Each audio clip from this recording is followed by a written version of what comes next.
I trained her, guided her, protected her like a mentor should. But then I saw her signature on the complaint that got me fired. That one sentence shattered a decade of loyalty, mentorship, and blind trust. It wasn't just her betrayal that stung. It was that I had let it happen, had laid down the bricks of my own downfall with every small act of kindness. And I didn't even know it. But this isn't the story of the fall. Not yet. This is the story of how we began.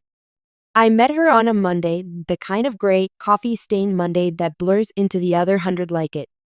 I was already at my desk when she walked in, clutching a file that looked too heavy for her frame and blinking as though the fluorescent lights hurt her eyes.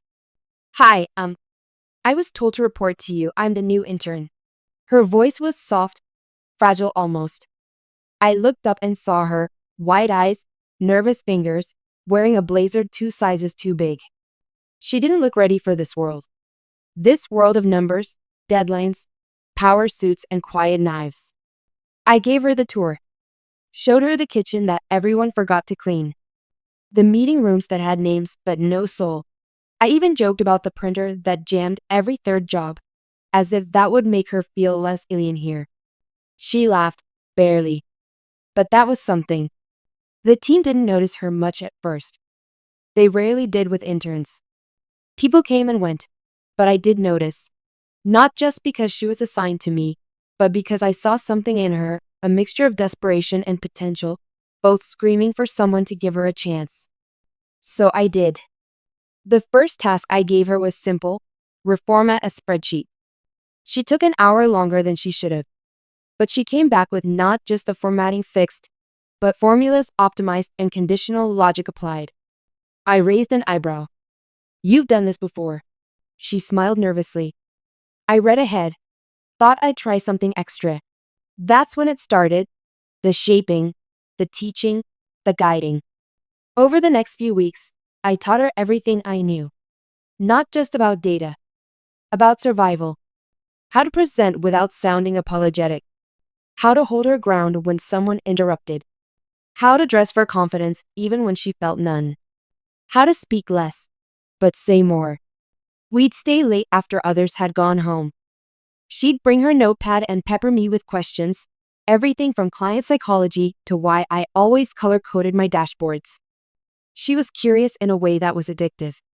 She made me remember what it was like to want to learn. And I took her under my wing, completely. I defended her when she missed a deliverable. I rewrote her email drafts until she learned to write with authority. I introduced her to people she wouldn't otherwise meet. Gave her small wins she could build on. Pushed her into presentations she said she wasn't ready for, and stood by her when she stumbled. You believe in me more than I do, she once told me. I laughed and said, that's how it's supposed to be, right? That's what mentors are for. I didn't know then that she wasn't learning how to fly. She was learning how to fly away. One Friday night, it was just the two of us in the office. Everyone had gone. The cleaning crew hadn't even arrived yet. We were reviewing a last-minute proposal, and she looked exhausted. Her eyes had shadows under them, her lips cracked.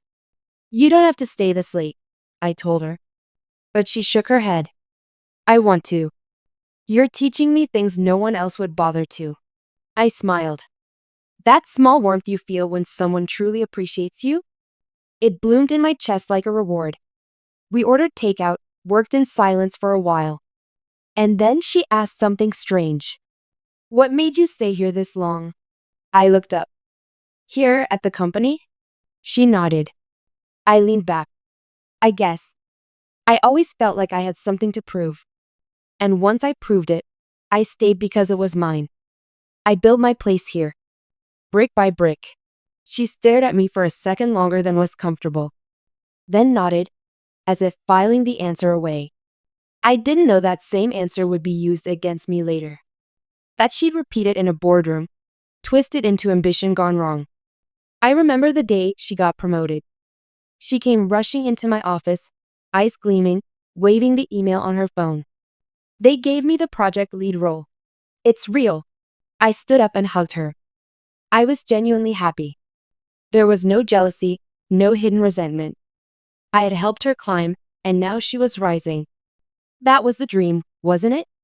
To elevate someone beyond where they started?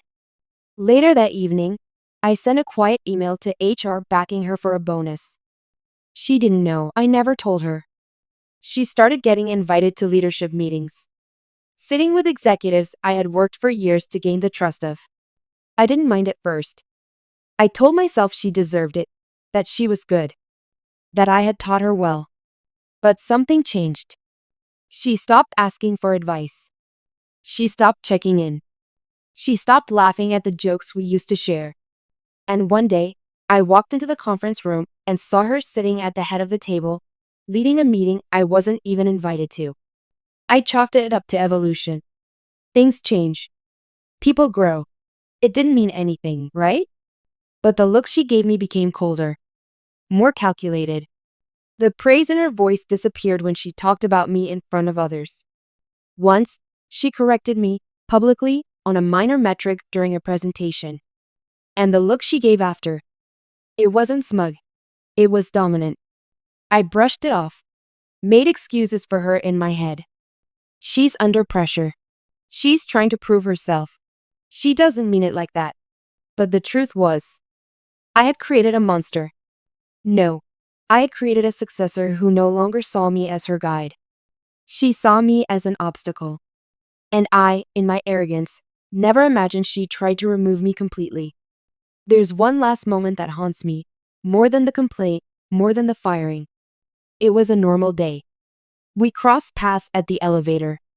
She looked straight at me and smiled, politely. But it wasn't the smile of an old friend or a grateful mentee. It was rehearsed, hollow, mechanical, like she had already decided I no longer mattered. And in that moment, something inside me cracked.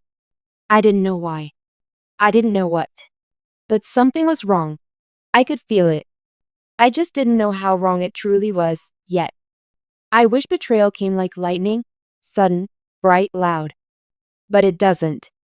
It seeps in like water under a locked door, warping everything until the floor caves in. Mine came in paper form.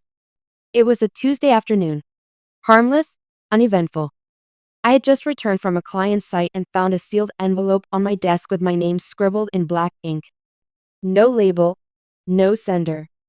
Just my name. I assumed it was from HR, probably a schedule change or policy update. But inside was a copy of a formal complaint. My eyes scanned the page quickly at first, lazily. Then slowly, as words began to pierce me like ice shards. Hostile work environment. Manipulative supervision. Toxic mentorship dynamic. Abuse of authority. Every word dragged my heart further down. It wasn't just a complaint. It was an execution order. I kept reading, unable to breathe, unable to stop. And then I saw it. At the bottom. Under the printed lines. A signature. Hers. That familiar slant, that little curl she added to her J. There was no mistake. No doubt. She had signed it. I blinked, certain my eyes were lying. My mind fought back. There must be some misunderstanding. Maybe it was a mistake. A prank. Maybe someone forged it. But even as those thoughts formed, something colder whispered, "You already knew. You just refused to see it." The next few days felt like drowning in a pool of broken glass. She acted normal, too normal. She smiled in meetings, made small talk in the break room, thanked me for my notes on her latest client deck. It was surreal. Watching someone move around with such ease while knowing they had driven a knife into your back and twisted it quietly. I wanted to confront her, storm into her office, throw the paper on her desk and scream, "Why?" But I didn't. I watched. And I remembered. It all started making sense. The meetings I wasn't invited to. The projects reassigned without notice. The cold, strategic shift in her tone. The accidental data she deleted once. A mistake I took the fall for. The sudden review by upper management that seemed so random at the time. The way she once said, "Sometimes, legacies have to make space." At the time, I laughed. I thought she was being philosophical. No, she was being clear. She was laying the groundwork, softening the soil before burying me in it. And I had been applauding her the whole time. 2 days after I read the complaint, HR called me in. It wasn't a conversation. It was a decision. Neatly folded, cleanly worded. They told me they were investigating concerns raised about my leadership style, that I would be placed on administrative leave until the matter was resolved. I knew what that meant. I asked to see the complaint formally. They handed me a file. Inside, her words, written plainly. I felt suffocated. He inserted himself into my career. He tried to control my growth. His mentorship became obsessive. Each line was a surgical cut. So calm, so composed, so rehearsed. She hadn't just turned on me. She had rewritten our history, made herself the victim, and me the villain. And the company believed her. Of course they did. She was the rising star, the symbol of progress, the woman who had come from nothing and carved her space. And I was just the relic, the old guard, the seasoned male mentor, exactly the kind of figure everyone was ready to burn.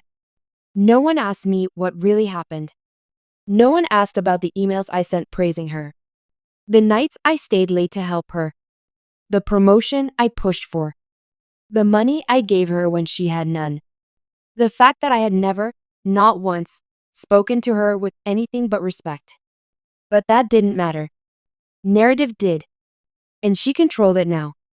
The worst part wasn't the leave, or even the humiliation. It was the silence. People stopped looking me in the eye. My calendar emptied. My name was quietly removed from projects I'd built from scratch. There was no announcement, no closure, just the slow deletion of my existence. And she flourished. Promoted to senior strategist. Given a private office, my office. Invited to speak at a leadership summit I used to organize. I watched a live stream of it, masochistically. She stood at the podium and said, "I'm grateful to those who taught me what not to become." The audience clapped. She smiled. I turned off the screen. My hands trembled. One night, I went back to the office, late, after hours. My badge still worked. For now. I walked past the glass walls that once framed my life. Past the conference rooms where I had poured years of effort, where I had coached her, defended her, believed in her. And I reached her office. It was locked. But I knew the cleaners would be back soon. I waited. When they opened up to vacuum, I slipped in. Her desk was pristine, not a paper out of place. She'd learned that from me. I opened a drawer. Files. Notes. Sticky tabs with little to-do lists in her handwriting. And there, under a folder titled Mentorship Debrief, was a notebook. My name was on the first page. I read, and every page confirmed what I had begun to fear.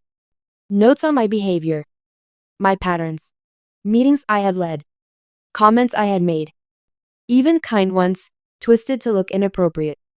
Annotations, if challenged, mention emotional manipulation. Don't overplay, act like you hesitated before reporting. Make it sound reluctant. That sells better. It was a strategy manual, a word journal. And I had been the enemy the whole time. I walked out into the hallway and just sat down. No rage. No tears. Just silence. She hadn't just betrayed me. She had planned it. Months in advance. While smiling at me. While calling me her greatest mentor. I thought of the time she got sick and I dropped off medicine at her apartment. The nights I skipped dinner just to proofread her work. The way I once told a board member, "She's the future of this company." And now, I was the past. Discarded, discredited, destroyed. By the very person I helped build. That night, something inside me broke, not loudly, not violently. It broke like old glass under pressure. Quiet, slow, final. But something else emerged in its place. Not rage. Not revenge. Not yet. Just clarity. She thought she'd won. That she'd erase me. But she had forgotten one thing. She may have learned everything from me, but I never taught her what happens when someone like me has nothing left to lose. They say grief has 5 stages: denial, anger, bargaining, depression, and acceptance. But no one ever tells you how long each one takes. Or that sometimes they all hit at once, like a collapse from the inside. That's how it felt. I sat in my apartment, blinds shut, phone turned off, my badge and company laptop sitting untouched on the kitchen counter. The complaint letter lay crumpled on the coffee table, like some dying thing gasping for air. I hadn't eaten in days. I wasn't even sure if I was hungry anymore. I just felt hollow. I wasn't mourning the job. It was more than that. I was mourning the story I had told myself. The belief that good people are remembered. That loyalty counts. That investing in someone's success binds them to you in return. What a fool I had been. In the first few days, my thoughts spiraled. I kept trying to remember if I had said something wrong, done something to offend her, pushed too hard. Had I been controlling? No, I wasn't perfect, but I wasn't what she claimed either. I wasn't obsessive. I was protective. I wasn't manipulative. I was invested. I wasn't toxic. I was loyal. And above all, I never expected anything in return. Not praise. Not repayment. Not even acknowledgement. Just honesty. Just truth. Just the bare minimum of gratitude. And instead, I got a bullet fired from a hand I once held steady. I tried writing a letter to HR to clear my name. I stared at the blinking cursor for hours. Tried to explain myself, line by line. But how do you explain something that was built over years? How do you prove the absence of bad intent? How do you fight shadows? I saved the draft, then deleted it, because it wouldn't matter. Not anymore. The damage was already done. And the damage was surgical. About a week after being put on leave, I finally left my apartment. Not because I wanted to, but because the silence was starting to eat me alive. I walked down familiar streets, past the coffee shop where I used to buy her tea when she forgot to bring her own, past the bench where she once sat crying because a client yelled at her and I told her, "We survive these days. Together." Everything reminded me of her. Everything reminded me of what I had lost. At one point, I passed by a bookstore and went inside, not to buy anything, just to escape the noise in my own head. I sat in the far corner, picked up a random book, and stared at the pages without reading them. A couple nearby was laughing softly. A barista spilled something and cursed. Life was happening all around me, uninterrupted, unchanged. And for the first time in years, I didn't feel like I belonged to any of it. That night, I sat in front of my bathroom mirror, really looked at myself, eyes sunken, cheeks gaunt, shirt stained, and I whispered, "She won." I had to say it out loud to feel its truth. She won. She got the office. She got the position. She got the company's trust. She got everything I spent years building. And I got silence. I got erased. I leaned forward, staring at my own reflection. "She didn't just replace you," I said to the mirror. "She rewrote you." That's when it clicked. She hadn't destroyed me by accident. She had studied me. She had learned how I operate. And then she flipped it all upside down, made my strengths into threats, my kindness into red flags, my mentorship into control. It was brilliant. And it was personal. There's a particular kind of pain when you realize you were never part of someone's plan, only their strategy. And even though I felt broken, humiliated, cast out, something else started to wake up inside me. Not rage, precision, clarity, and slowly, resolve. I started to write. Not to HR, not to her, to myself. I created a journal called What She Took. Each night, I listed what I had lost, one by one.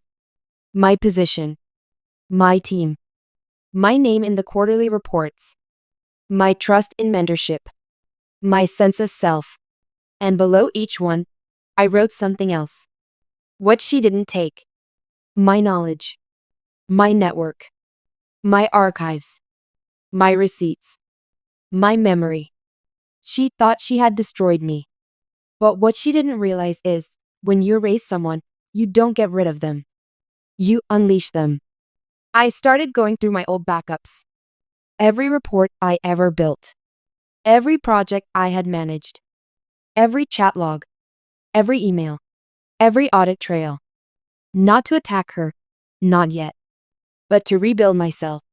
Piece by piece. Quietly. I contacted a few ex-clients, not officially. Just casual check-ins. Many of them remembered me. Some even asked why I hadn't responded to their recent project questions. Interesting. She had kept me out of the loop even before the complaint. Purposely. She'd been severing me from my own legacy long before she filed that document. It was a long game. And she played it well. But I had played long games before too. Only difference? Mine had no audience. About a month later, I received an official letter. Termination. No severance. No public explanation. Just a brief, cold dismissal citing disruption to team cohesion. I folded the letter, placed it in the same file as the complaint, and closed it gently. There was no funeral for what I lost. No goodbye email. No farewell cake.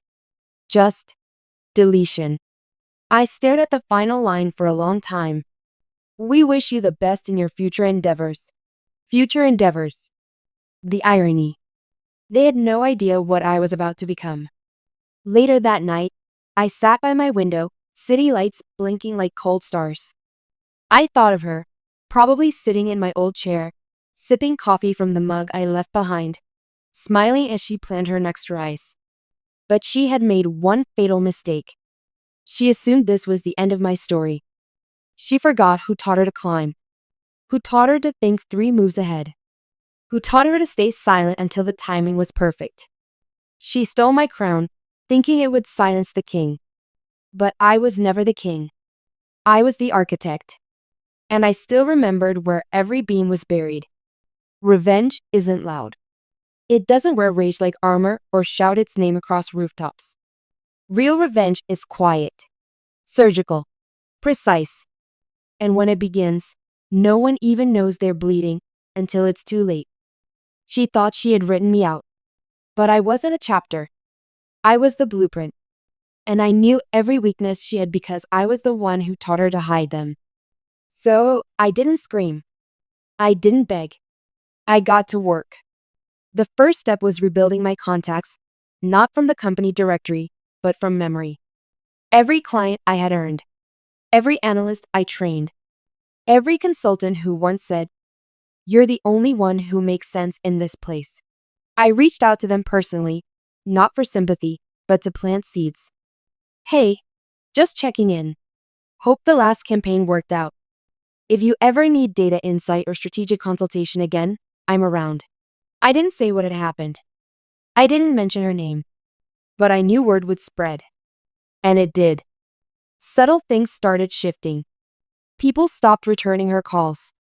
Projects she expected to lead suddenly went cold. Clients began requesting second opinions, asking for someone with more experience. She wouldn't know it was me. Not yet. Because I didn't attack her directly. I simply undermined the myth she built. The second step was even quieter.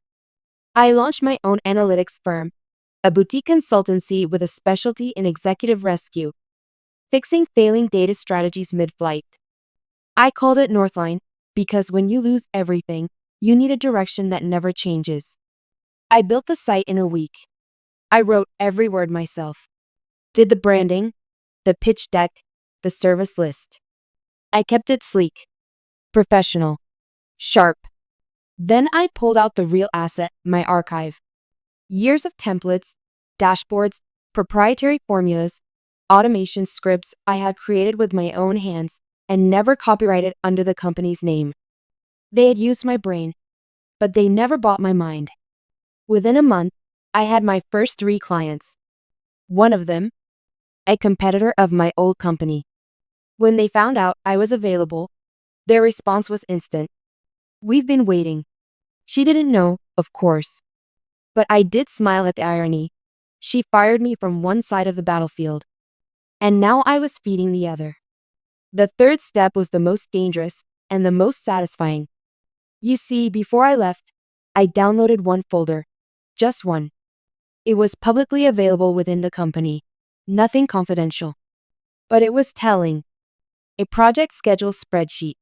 The one she had created after she took over. It had inconsistencies, deadline mismatches, resourcing errors, risk assumptions that made no sense. I reviewed it line by line. I knew her thinking. I had trained her, after all. And I spotted something fatal. She had duplicated a client reporting template, my template, but hadn't updated the formula logic. That meant she was feeding outdated data to live clients. For weeks. I didn't leak it. I didn't expose it. I simply contacted one of those clients, one I knew well, and offered a free audit. They agreed. 3 days later, I got a call from their CFO. "This is a mess," he said. "Did you know they've been giving us quarterly projections based on 6-month-old datasets?" I said nothing, just listened. That was all it took. That client pulled out of the retainer agreement with her company and re-signed with mine. I didn't have to lift a sword. I just held up a mirror. Within 2 months, cracks began to show. She started losing clients. Quietly. One by one. Her team grew restless. Rumors spread about mismanagement. One report leaked internally about a botched campaign that cost a major account 6 figures. I watched from a distance, not gloating, not celebrating. Just confirming. Because I wasn't done yet. The final step was personal. I knew how she operated, all ambition, no patience. She wanted scale, expansion, power. So I gave her an opportunity. I sent an inquiry from a fake identity, posing as a startup looking to hire her firm for a major data overhaul. I crafted the pitch carefully, VC-backed, fast-moving, media-hungry. Everything she would salivate over. She responded within hours. We set a meeting. She sent 2 junior associates. I sent someone I trusted, an old friend in the industry with a good poker face. He asked detailed questions, got into the weeds, pressed on timelines. And as expected, they lied. They inflated capabilities, falsified recent success rates, pitched automation they didn't actually own. We recorded the whole thing. A week later, that conversation was quietly forwarded to a regulatory body that oversees corporate contracting standards. No lawsuits. No lawsuits needed. Just a formal warning and an investigation notice made public. The fallout was instant. Suddenly, her firm's name wasn't on investor pitch decks. Suddenly, no one was referring them anymore. Suddenly, she was radioactive. And still, I didn't show my face. She never saw the knife. Only the bleeding. Then came the message. Late one night, a simple email. From her. Subject, "Can we talk?" I stared at it for a long time. 3 words. After all this time. I clicked it open. "I know you're upset. I didn't mean for it to go this way. But I did what I had to do. I hope you're okay. Please, can we talk?" There it was. Not an apology. Not a confession. Just justification. She wasn't sorry. She was scared. She realized the shadows were moving again, but this time, not in her favor. I didn't reply. But I did send one message. A single envelope. Inside the complaint, the one she filed against me. I had highlighted one line in red. His mentorship became obsessive. Below it, I placed a post-it with just 2 words. Now yours has. No signature. No return address. Just the mirror. Held steady. You see, I didn't destroy her. I simply removed the silence that protected her. I let her unravel the way I once did, slowly, painfully, with no one left to explain her side. That's what she took from me. My voice. My name. My place. But what I took from her her illusion, her safety, her empire built on borrowed brilliance. And the most poetic part? I used everything she learned from me against her. She never stood a chance. Revenge isn't justice. It doesn't bring peace. It doesn't fix what was taken. It just balances the scale long enough for silence to settle. And in that silence, we start to hear the truth, not the loud, public one, the private one, the one that never gets spoken but screams inside your chest like thunder underwater. I thought once I dismantled her career, exposed her for what she'd done, I would feel satisfied. But that's not what happened. Because revenge doesn't fill the hole. It just proves the hole is real. Months passed. She didn't recover. Her firm lost traction, then credibility, then staff. One of the analysts she tried to blame came to work for me. Quiet, sharp, loyal. He said she started spiraling after the regulatory notice, stopped trusting her team, started micromanaging everything. She said something about a ghost, he told me once. That someone out there was pulling strings, watching her fall. He laughed when he said it. I didn't, because she was right. One night, I was on a client call when I got another email from her. You win. I hope it was worth it. I didn't respond. Because I hadn't won. Not really. What I did was take back what she stole. What I did was remind her I existed. But winning would mean moving on. And I didn't know how. Then something happened I didn't expect. I was invited to speak at a tech summit, the same one she once stood at, the one I used to organize. The irony wasn't lost on me. The organizers said my story inspired them. I laughed when I read that. My story? They only knew the polished version, the career comeback, the boutique firm success, the former exec turned disruptor. Not the parts where I didn't eat for days. Not the parts where I almost erased myself. Not the parts where I mailed a woman a silent threat with a sticky note on it. But I said yes. The event was packed, lights, cameras, an audience I once called peers, now watching me like a phoenix that had refused to die. I stepped up to the podium. I had a speech written, tight, professional, safe. I folded it and slid it back into my pocket. Then I looked out and said the only thing that mattered. Every success you see behind me came from a failure no one talks about. Someone betrayed me. Someone I trained, trusted, and protected. She took my position, my reputation, my legacy. And I let her. Because I believed mentorship was sacred. I was wrong. But what I learned, the hard way, is that no one can erase your name if you keep writing it in places they can't reach. Silence. Then applause. But even as they clapped, I felt nothing. Because this wasn't closure. This was just air. After the event, I stepped outside for some fresh air. That's when I saw her.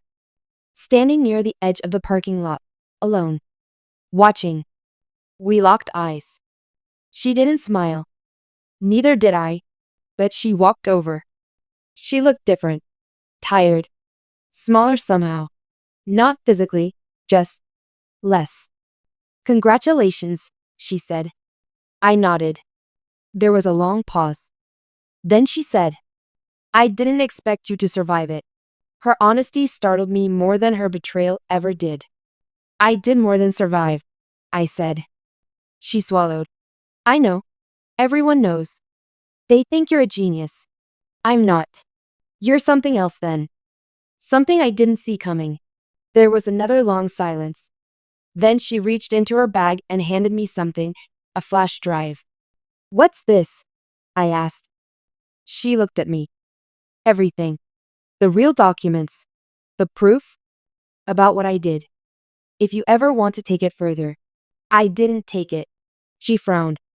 Why not? Because you already ruined yourself. You just don't realize it yet. She laughed. Not out of joy, out of fatigue. I was scared, she admitted. I thought if I didn't get ahead fast, I'd disappear. I thought staying under you meant staying small forever. You weren't small, I said quietly. You were learning. I didn't know the difference, she whispered. Then she turned and walked away. I never saw her again. I never used the flash drive. Never opened it. I dropped it in a drawer with the complaint, the termination letter, and the sticky note I wrote her. Because her destruction wasn't the end of my story. It was just a dark chapter. Time passed. I grew. My firm tripled in size. I built a team, not of interns I could mold, but professionals who didn't need saving. I stopped trying to be anyone's hero. I just tried to be present. One day, I was asked to mentor a young analyst. I said no. But then I reconsidered. I told her, I'll give you advice, but I won't shield you. I won't fight your battles. If you fall, you'll get up on your own. She smiled. That's all I need. And I realized, maybe I wasn't broken. Maybe I had just evolved. The final twist? It wasn't her betrayal. It wasn't her fall. It wasn't even my revenge. It was the realization that I needed to lose everything. To find what couldn't be taken. My mind. My resilience. My clarity. And my voice, the one she tried to silence, was louder than ever. She tried to write my ending. I just chose to start a new story.